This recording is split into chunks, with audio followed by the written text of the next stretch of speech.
ಮಾನವ ಮತ್ತು ವನ್ಯಜೀವಿಗಳ ಸಂಘರ್ಷ ನಿರಂತರವಾಗಿ ನಡೀತಾನೆ ಇದೆ. ಆದ್ರೆ ಈ ನಂಬರ್ಸ್ ಅನ್ನ ನೋಡಿದ್ರೆ, ಇಷ್ಟು ಜನ ಡೆತ್ ಆಗಿದ್ದಾರೆ ಅನ್ನೋ ನಂಬರ್ಸ್ ನೋಡಿದ್ರೆ ನಿಜಕ್ಕೂ ನಾವೆಲ್ಲರೂ ಕೂಡ ಭಯ ಪಡುವ ಒಂದು ರೀತಿಯಲ್ಲಿದೆ. ನೋಡಿ, ನಮ್ಮ ರಾಜ್ಯದಲ್ಲಿ ಒಟ್ಟು 6,395 ಆನೆಗಳು ಇದ್ದಾವೆ. 2,000 ಆನೆಗಳು ಕೊಡಗಿನಲ್ಲಿದ್ದಾವೆ. ಬಹುತೇಕ ಆನೆಗಳ ಆವಾಸ ಸ್ಥಾನವೇ ಈ ಕಾಫಿ ತೋಟಗಳು, ಈ ರೀತಿಯ ತೋಟಗಳು. ಅಂದ್ರೆ ಕಾಡಂಚಿನ ಜನ ಏನಿದಾರಲ್ಲ, ಈ ಕಾಡಿಗೆ ಹೊಂದಿಕೊಂಡಂತೆ ತೋಟಗಳನ್ನ ನಿರ್ಮಾಣ ಮಾಡೋದ್ರಿಂದಾಗಿ ಅಥವಾ ಅಡಿಕೆ, ಇಂಥ ತೆಂಗು, ಬಾಳೆ ಇಂಥವುಗಳನ್ನೆಲ್ಲ ಬೆಳೆಯೋದ್ರಿಂದಾಗಿ ಆನೆಗಳು ಆ ತೋಟಗಳಿಗೆ ಲಗ್ಗೆ ಇಡ್ತವೆ. ತೋಟಗಳಿಗೆ ಲಗ್ಗೆ ಇಟ್ಟು ಅಲ್ಲಿ ಆ ಕಾಡಂಚಿನ ಜನರ ಜೊತೆಗೆ ಸಂಘರ್ಷಗಳಾಗತ್ತೆ. ಇಂಥ ಸಮಯದಲ್ಲಿ ಪ್ರಾಣಹಾನಿಗಳು ಆಗಿರೋದು ನಾವು ಪ್ರತಿ ಸಂದರ್ಭದಲ್ಲೂ ಕೂಡ ನೋಡುವಂತವು. ನೋಡಿ, ಸಹಜವಾಗಿ ಈ ಸೋಲಾರ್ ಬೇಲಿ ಮತ್ತೆ ಸೋಲಾರ್ ಪ್ಯಾನಲ್ಗಳನ್ನ ಅದ್ರ ಜೊತೆಗೆ ನಾವು ಅಳವಡಿಕೆ ಮಾಡುವಂತ ರೈಲ್ವೆ ಗೇಟ್ಗಳಿದ್ದಾವಲ್ಲ, ಇವು ಎಷ್ಟು ಪರಿಣಾಮಕಾರಿಯಾಗಿ ಮಾನವ ಮತ್ತು ವನ್ಯಜೀವಿಗಳ ಸಂಘರ್ಷವನ್ನ ತಡೆದಿದೆ ಅನ್ನೋದನ್ನ ನಾವು ಗಮನಿಸಬೇಕು. ಸೋಲಾರ್ ಪ್ಯಾನಲ್ಗಳು ಅಂತ ಹೇಳಿದ್ರೆ ಈ ಸೋಲಾರ್ ಸಿಸ್ಟಮ್ ಮೂಲಕ ಸೂರ್ಯನ ಬೆಳಕಿನೊಂದಿಗೆ ಅದು ಚಾರ್ಜ್ ಆಗಿ ಆ ನಂತರ ಆ ತಂತಿಗಳ ಮೂಲಕ ಕಡಿಮೆ ಆಘಾತವನ್ನ ಉಂಟು ಮಾಡುವಂತಹ ಸಿಸ್ಟಮ್ ಅದು.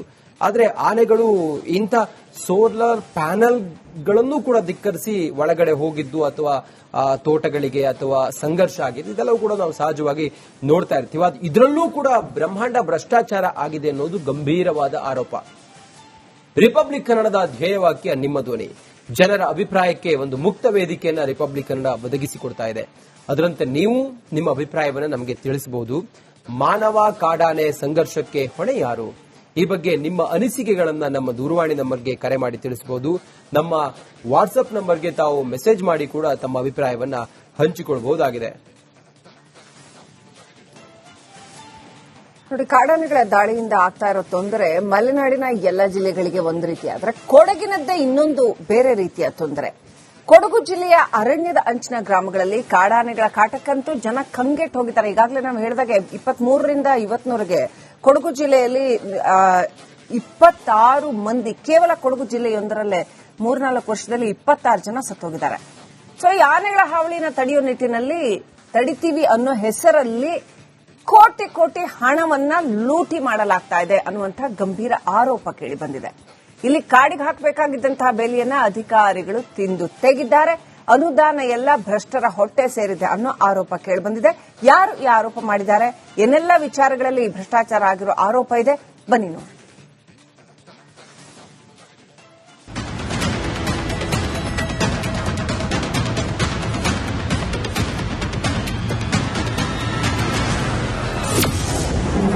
ಕಾಮಗಾರಿ ನಡೆಸದೆ ಕೋಟಿ ಕೋಟಿ ಹಣ ಲೂಟಿ.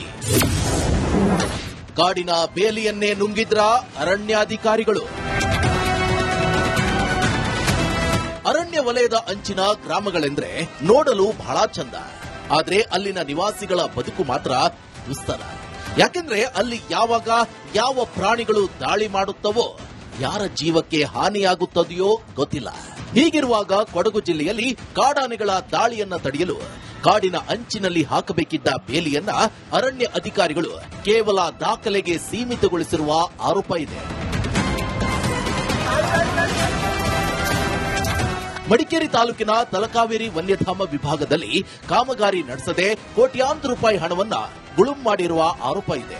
2022-23 ಹಾಗೂ 2023-24ನೇ ಸಾಲಿನಲ್ಲಿ ಸೋಲಾರ್ ಬೇಲಿ ನಿರ್ಮಿಸಲಾಗಿದೆ.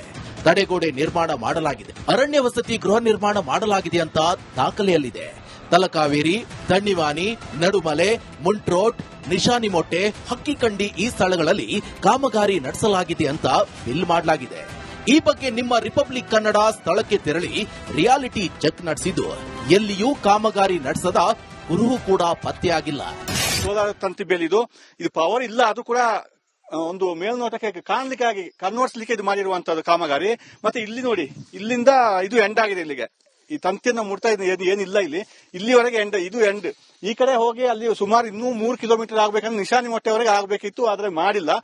2022ರಿಂದ 2024ರವರೆಗೆ ಇಲ್ಲಿ ಹಗರಣಗಳು ನಡೆದಿರುವ ಅನುಮಾನ ಇದೆ. ದಾಖಲೆಗಳಿದ್ದರೂ ಪ್ರಕರಣವನ್ನ ಅರಣ್ಯ ಇಲಾಖೆ ಗಂಭೀರವಾಗಿ ಪರಿಗಣಿಸಿಲ್ಲ ಅನ್ನೋ ಆಕ್ರೋಶವಿದೆ. ಅಧಿಕಾರಿಗಳು ಈ ಏನು 22-23ರಲ್ಲಿ ಅಧಿಕಾರಿ ಇಲ್ಲಿ ಇರ್ತಕ್ಕಂಥ ರೇಂಜ್ ಆಫೀಸರ್ ಕೊಟ್ರೇಶನ್ ಅಂತಕ್ಕಂಥ ರೇಂಜ್ ಆಫೀಸರ್ ತುಂಬಾ ಅಕ್ರಮ ಮಾಡಿದ್ದಾರೆ ಅಂತಕ್ಕಂಥ ಸುದ್ದಿ ಎಲ್ಲಾ ಕಡೆ ಹರಿದಾಡ್ತಾ ಇತ್ತು. ಆಮೇಲೆ ನಾವು ಕೂಡ ಇದರಿಂದ ಇದೇನಾಗಿದೆ ನೋಡೋಣ ಅಂತಂದಾಗ ನಮಗೂ ಕೂಡ ಬಹಳಷ್ಟು ವಿಚಾರಗಳು ಬಂದು ಸುಮಾರು 20-25 ಕೋಟಿಯಷ್ಟು ಇದೇ ರೀತಿಯಲ್ಲಿ ಇವರು ಕಾಮಗಾರಿ ನಡೆಸದೇ ಬಿಲ್ ನ ಪಾವತಿ ಮಾಡ್ಕೊಂಡಿದ್ದಾರೆ ಅಂತಕ್ಕಂಥದ್ದು ಎಲ್ಲಾ ಕಡೆಯಲ್ಲಿ ಗೊತ್ತಿರ್ತಕ್ಕಂಥದ್ದು. ಮತ್ತೆ ಈಗಿರ್ತಕ್ಕಂಥ ಅಧಿಕಾರಿಗಳು ಕೂಡ ಇದು ಮಾಹಿತಿ ಇದೆ. ಆದ್ರೆ ಅಧಿಕಾರಿಗಳು ಯಾಕೆ ಸುಮ್ಮನೆ ಇದ್ದಾರೆ ಅನ್ನೋದು ನಮ್ಮ ಪ್ರಶ್ನೆ. ಇನ್ನು ಹಕ್ಕಿಕಂಡಿ ಎಂಬಲ್ಲಿ ನಿರ್ಮಾಣವಾದ ವಸತಿ ಗೃಹಕ್ಕೆ ಹೆಚ್ಚುವರಿಯಾಗಿ 15 ಲಕ್ಷ ರೂಪಾಯಿ ಬಿಲ್ ಮಾಡಲು ಅಧಿಕಾರಿಗಳು ಹೊರಟಿದ್ರು. ಈ ಬಗ್ಗೆ ಇಲಾಖೆಯ ಹಿರಿಯ ಅಧಿಕಾರಿಗಳಿಗೆ ಅನುಮಾನ ಬಂದು ತನಿಖೆಗೆ ಆದೇಶ ನೀಡಿದ್ದಾರೆ. ಇದಾದ ಬಳಿಕ ಹಗರಣಗಳು ಒಂದೊಂದಾಗಿ ಹೊರಬರುತ್ತಿದೆ. ಬಿಚ್ಚೋದು ಬಿಸಾಕೋದು ಅದೇ ಇಲ್ಲ. ಈಗ 4 ಟ್ರಿಪ್ ಹಾಕಿರ್ಬೋದು, ಇದು 5ನೇ ಟ್ರಿಪ್ ಕಾಣ್ತದೆ. ದುಡ್ಡಿಗೋಸ್ಕರ ಒಂದೇ ವರ್ಷ ಓಡೋದು, 1 ವರ್ಷ ನೋಡೋದು ನಮ್ಮ ಪ್ರಕಾರ ನಂಬಿಕೆ ಇಲ್ಲ. ಒಂದು 6-7 ತಿಂಗಳಲ್ಲಿ ಅದು ಬರ್ನ್ ಆಗಿರ್ತದೆ. ಮತ್ತೆ ಯಾವ ಇಲಾಖೆ ಅಧಿಕಾರಿಗಳನ್ನು ನಿಜವಾಗಿ ಒಂದು ಯೋಜನೆ ತಯಾರು ಮಾಡ್ಲಿಕ್ಕೆ ಆದ್ರೆ ಒಂದು ಈಗ ರೈಲ್ವೆ ಬ್ಯಾರಿಕೇಡ್ ಇಲ್ಲಿಂದ 5 ಗಂಟೆ ಹಾಕಿದ್ದಾರೆ, ಅದನ್ನು ಶಾಶ್ವತವಾಗಿ ಉಳಿಯಲ್ಲ. ಸೋಲಾರ್ ಬೇಲಿ ಯೂನಿಟ್ 1ರಲ್ಲಿ ಕಾಣುವಂತೆ ಕಾಮಗಾರಿ ನಡೆಸಲಾಗುತ್ತದೆ. ಅದು ಹೆಸರಿಗೆ ಮಾತ್ರ ಸೋಲಾರ್ ಬೇಲಿ, ಆದ್ರೆ ಅದು ಕೆಲಸ ಮಾಡದೆ ಆನೆಗಳು ಸರಾಗವಾಗಿ ಬಂದು ಹೋಗುತ್ತವೆ. ಎಲ್ಲಿ ಹುಡುಕಿದ್ರೂ ಅರಣ್ಯದಲ್ಲಿ ತಡೆಗೋಡೆ ಕಾಣಲ್ಲ ಅನ್ನೋದು ಗ್ರಾಮಸ್ಥರ ಆಕ್ರೋಶ. ನೀವು ಪರಿಶೀಲನೆ ಮಾಡಿ 1 ವರ್ಷ ಅದು ಮಾಡಿದಾರಲ್ಲ, ಅದ್ರ ಬ್ಯಾಟ್ರಿ ಯಾವಾಗ ಎಲ್ಲಿ ತನಕ ಚಾಲ್ತಿಯಲ್ಲಿ ಇರ್ತದೆ ಅಲ್ಲಿ ತನಕ ಚಾಲ್ತಿಯಲ್ಲಿ ಇರ್ತದೆ. ಆ ಬ್ಯಾಟ್ರಿ ಸತ್ತಂತರ ಆ ಕಾರ್ಯಕ್ರಮನೂ ಸತ್ತೋಯ್ತು. ಇನ್ನು ತಲಕಾವೇರಿ ವನ್ಯಜೀವಿ ವಿಭಾಗ 1ರಲ್ಲಿಯೇ ಸುಮಾರು 20 ಕೋಟಿಗೂ ಅಧಿಕ ಹಣವನ್ನ ಅಧಿಕಾರಿಗಳು ಗುಳುಂ ಮಾಡಿದ್ದಾರಂತೆ. ಜಿಲ್ಲೆಯ ಉಳಿದ ಕಡೆಗಳಲ್ಲಿಯೂ ಗೋಲ್ಮಾಲ್ ಆಗಿರುವ ಶಂಕೆ ಇದೆ. ಸಂಘರ್ಷಗಳು ಜಾಸ್ತಿ ಆಗಲಿಕ್ಕೆ ಕಾರಣ ನಮ್ಮ ಸರ್ಕಾರ ಇದ್ದಾಗ ನಾವು ಏನು ಟ್ರಂಚ್ ತೆಗೆದಿದ್ದೋ, ಸೋಲಾರ್ ಫೆನ್ಸ್ ಹಾಕಿದ್ದೋ ಅಥವಾ ರೈಲ್ವೆ ಬ್ಯಾರಿಕೇಡ್ ಹಾಕಿದ್ದೋ ಅದನ್ನ ಮೇಂಟೆನೆನ್ಸೇ ಮಾಡಲಿಲ್ಲ. ಟ್ರಂಚ್ಗಳು ಮುಚ್ಚೋಗಿದ್ವಿ, ಅದನ್ನ ದುರಸ್ತಿ ಮಾಡಬೇಕಲ್ಲ. ಬಜೆಟ್ ಅಲ್ಲಿ ಮಾತ್ರ ಬುರ್ಡೆ ಹೊಡೆದಿದ್ದಾರೆ, ಎಲ್ಲ ದುರಸ್ತಿ ಮಾಡಿಬಿಟ್ಟಿದ್ದೇವೆ. ಎಲ್ಲಿ ದುರಸ್ತಿ ಮಾಡಿದ್ದಾರೆ ಒಂದು ಕಡೆ ತೋರಿಸಲಿ. ಪ್ರಕರಣವನ್ನ ರಾಜ್ಯ ಸರ್ಕಾರ ಗಂಭೀರವಾಗಿ ಪರಿಗಣಿಸಿ ತನಿಖೆ ನಡೆಸಬೇಕಿದೆ. ಆದ್ರೆ ಅದನ್ನ ಮಾಡೋರು ಯಾರು ಅನ್ನೋ ಪ್ರಶ್ನೆ ಇದೆ. ಯಾಕೆಂದ್ರೆ ಡಿಕೆ ಶಿವಕುಮಾರ್ ಸರ್ಕಾರದಲ್ಲಿ ಅರಣ್ಯ ಖಾತೆಗೆ ಇನ್ನೂ ಸಚಿವರಿಲ್ಲ. ಹಾಗಾಗಿ ಬೆಕ್ಕಿನ ಕೊರಳಿಗೆ ಗಂಟೆ ಕಟ್ಟೋದಕ್ಕೆ ಯಾರು ಮುಂದೆ ಬರ್ತಾರೆ ಅನ್ನೋದು ಸದ್ಯದ ಪ್ರಶ್ನೆಯಾಗಿದೆ.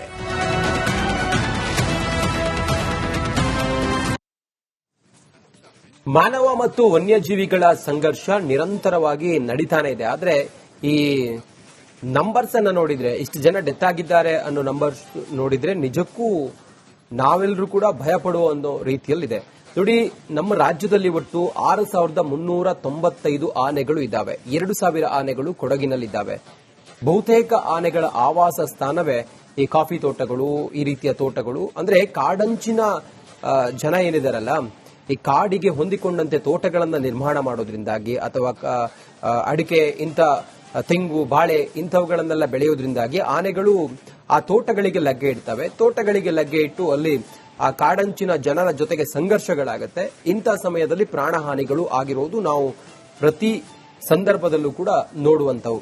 ನೋಡಿ, ಸಹಜವಾಗಿ ಈ ಸೋಲಾರ್ ಬೇಲಿ ಮತ್ತೆ ಸೋಲಾರ್ ಪ್ಯಾನಲ್ಗಳನ್ನ ಅದ್ರ ಜೊತೆಗೆ ನಾವು ಅಳವಡಿಕೆ ಮಾಡುವಂತ ರೈಲ್ವೆ ಗೇಟ್ಗಳಿದ್ದಾವಲ್ಲ, ಇವು ಎಷ್ಟು ಪರಿಣಾಮಕಾರಿಯಾಗಿ ಮಾನವ ಮತ್ತು ವನ್ಯಜೀವಿಗಳ ಸಂಘರ್ಷವನ್ನ ತಡೆದಿದೆ ಅನ್ನೋದನ್ನ ನಾವು ಗಮನಿಸಬೇಕು. ಸೋಲಾರ್ ಪ್ಯಾನಲ್ಗಳು ಅಂತ ಹೇಳಿದ್ರೆ ಈ ಸೋಲಾರ್ ಸಿಸ್ಟಮ್ ಮೂಲಕ ಸೂರ್ಯನ ಬೆಳಕಿನೊಂದಿಗೆ ಅದು ಚಾರ್ಜ್ ಆಗಿ ಆ ನಂತರ ಆ ತಂತಿಗಳ ಮೂಲಕ ಕಡಿಮೆ ಆಘಾತವನ್ನ ಉಂಟು ಮಾಡುವಂತಹ ಸಿಸ್ಟಮ್ ಅದು. ಆದ್ರೆ ಆನೆಗಳು ಇಂಥ ಸೋಲಾರ್ ಪ್ಯಾನಲ್ಗಳನ್ನು ಕೂಡ ಧಿಕ್ಕರಿಸಿ ಒಳಗಡೆ ಹೋಗಿದ್ದು ಅಥವಾ ತೋಟಗಳಿಗೆ ಅಥವಾ ಸಂಘರ್ಷ ಆಗಿದ್ದು ಇದೆಲ್ಲವೂ ಕೂಡ ನಾವು ಸಹಜವಾಗಿ ನೋಡ್ತಾ ಇರ್ತೀವಿ. ಇದರಲ್ಲೂ ಕೂಡ ಬ್ರಹ್ಮಾಂಡ ಭ್ರಷ್ಟಾಚಾರ ಆಗಿದೆ ಅನ್ನೋದು ಗಂಭೀರವಾದ ಆರೋಪ. ರಿಪಬ್ಲಿಕ್ ಕನ್ನಡದ ಧ್ಯೇಯವಾಕ್ಯ ನಿಮ್ಮ ಧ್ವನಿ.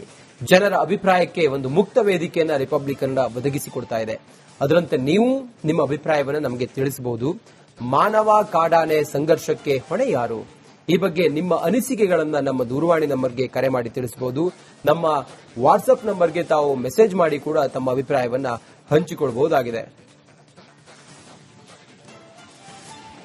ನೋಡಿ, ಕಾಡಾನೆಗಳ ದಾಳಿಯಿಂದ ಆಗ್ತಾ ಇರೋ ತೊಂದರೆ ಮಲೆನಾಡಿನ ಎಲ್ಲ ಜಿಲ್ಲೆಗಳಿಗೆ ಒಂದು ರೀತಿ ಆದ್ರೆ ಕೊಡಗಿನದ್ದೇ ಇನ್ನೊಂದು ಬೇರೆ ರೀತಿಯ ತೊಂದರೆ. ಕೊಡಗು ಜಿಲ್ಲೆಯ ಅರಣ್ಯದ ಅಂಚಿನ ಗ್ರಾಮಗಳಲ್ಲಿ ಕಾಡಾನೆಗಳ ಕಾಟಕ್ಕಂತೂ ಜನ ಕಂಗೆಟ್ಟು ಹೋಗಿದ್ದಾರೆ. ಈಗಾಗಲೇ ನಾವು ಹೇಳಿದಾಗೆ 23ರಿಂದ ಇವತ್ತಿನವರೆಗೆ ಕೊಡಗು ಜಿಲ್ಲೆಯಲ್ಲಿ 26 ಮಂದಿ, ಕೇವಲ ಕೊಡಗು ಜಿಲ್ಲೆಯೊಂದರಲ್ಲೇ 3-4 ವರ್ಷದಲ್ಲಿ 26 ಜನ ಸತ್ತೋಗಿದ್ದಾರೆ. ಸೊ ಈ ಆನೆಗಳ ಹಾವಳಿನ ತಡೆಯೋ ನಿಟ್ಟಿನಲ್ಲಿ ತಡಿತೀವಿ ಅನ್ನೋ ಹೆಸರಲ್ಲಿ ಕೋಟಿ ಕೋಟಿ ಹಣವನ್ನ ಲೂಟಿ ಮಾಡಲಾಗ್ತಾ ಇದೆ ಅನ್ನುವಂತಹ ಗಂಭೀರ ಆರೋಪ ಕೇಳಿ ಬಂದಿದೆ. ಇಲ್ಲಿ ಕಾಡಿಗೆ ಹಾಕಬೇಕಾಗಿದ್ದಂತಹ ಬೇಲಿಯನ್ನ ಅಧಿಕಾರಿಗಳು ತಿಂದು ತೆಗಿದ್ದಾರೆ. ಅನುದಾನ ಎಲ್ಲ ಭ್ರಷ್ಟರ ಹೊಟ್ಟೆ ಸೇರಿದೆ ಅನ್ನೋ ಆರೋಪ ಕೇಳಿಬಂದಿದೆ. ಯಾರು ಈ ಆರೋಪ ಮಾಡಿದ್ದಾರೆ, ಏನೆಲ್ಲ ವಿಚಾರಗಳಲ್ಲಿ ಭ್ರಷ್ಟಾಚಾರ ಆಗಿರೋ ಆರೋಪ ಇದೆ, ಬನ್ನಿ ನೋಡಿ.